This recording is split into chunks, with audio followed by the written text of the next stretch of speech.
McDonald's Spicy Mukbang! Mabilis kausap ang Senate basta sila ay merong cut.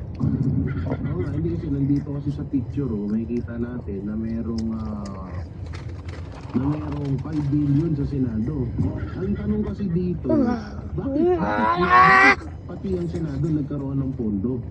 Bakit nagkaroon sila dito? Anong kinalaman nila nito at saan nila gagamitin yan?